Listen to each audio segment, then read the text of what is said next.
Hello, Samuel. How are you doing? Oh my God. So you know. Wow, wonderful. I'm doing fine. So, in this film, you play the role of the Hausa Oh merchant. my God. You have done your findings and you're blowing my head. Wow. I blow the Hausa merchants. Yes, I was allergic good news. That's a I good brought good news to them, but it was not a good news until you watch the movie and you understand what I did.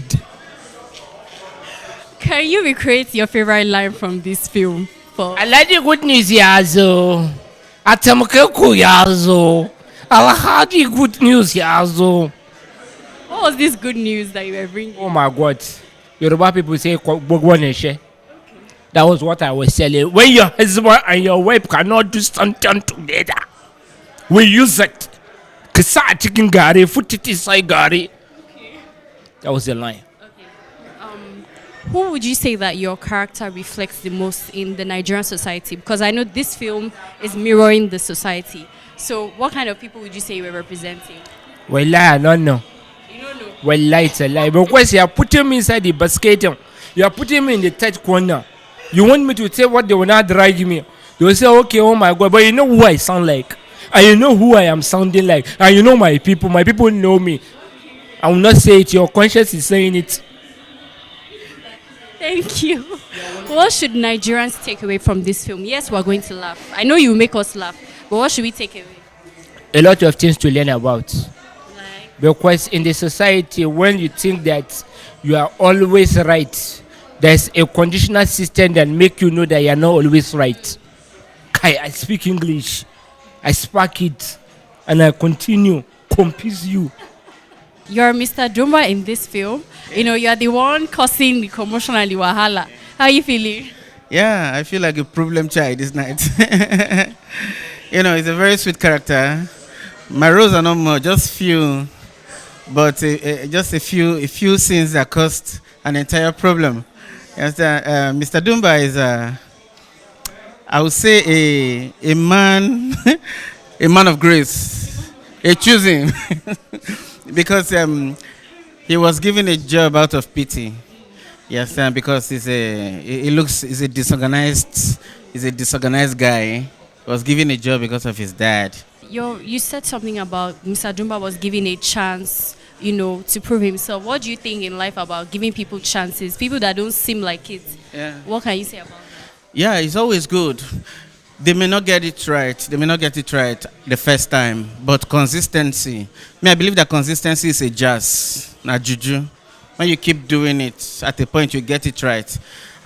The way I crack joke wasn't the way I crack joke on stage from when I started 2006.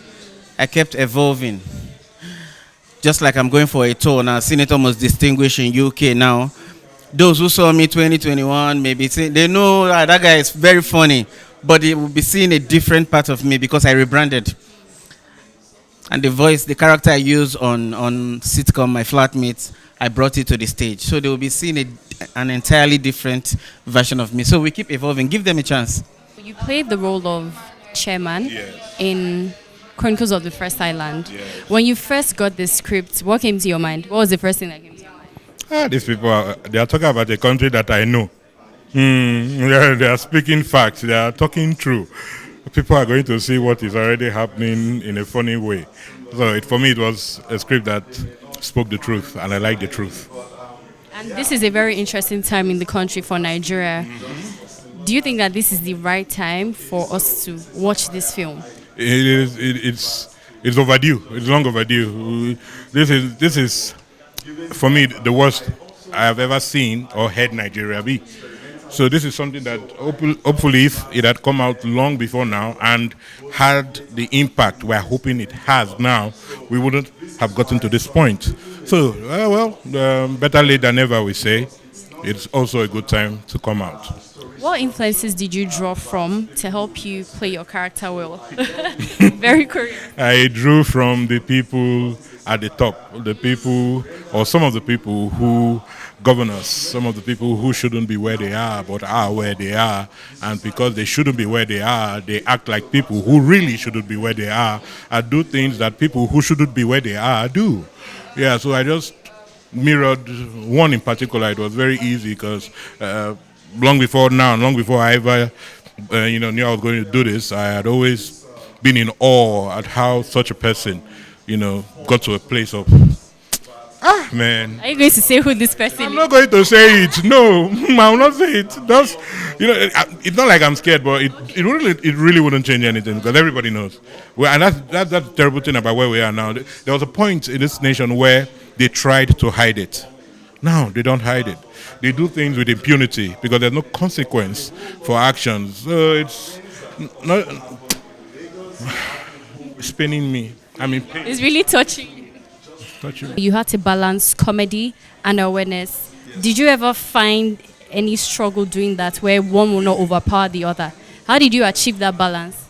Now, the thing is, the work is actually a series of events that you may feel are disjointed, but I told you, woven into an indivisible creative whole.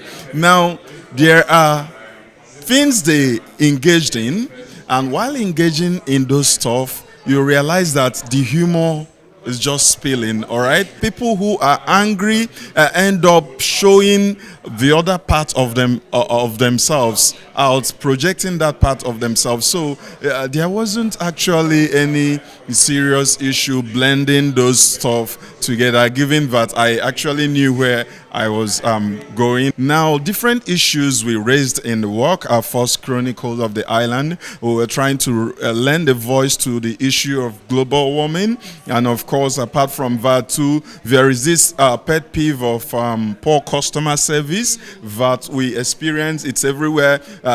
Even though people wouldn't want to talk about it, you meet people every day who deliver services to you, but they come up with interesting character and attitude that will just want you to, what's that English? We go won't make you break their head. You understand that kind of thing? Yeah. Sometimes things are just better explained in pidgin. Yeah. Tell me a bit more about your character. There's not a lot to tell, really, because my character is actually just what you would call a walking stick, for one of the major characters in the movie. Yes, basically that's it. It was a cameo that I did, right.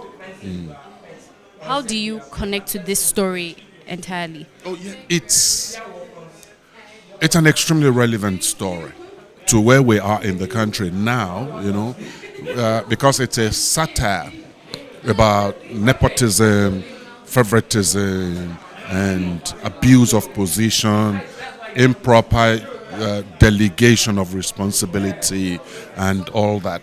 So it's, if you play this back, maybe even 30 years ago, 40 years ago, maybe even 20 years ago, it will still be relevant. Yes, we don't know about tomorrow. That's why I'm not saying 10 years from now.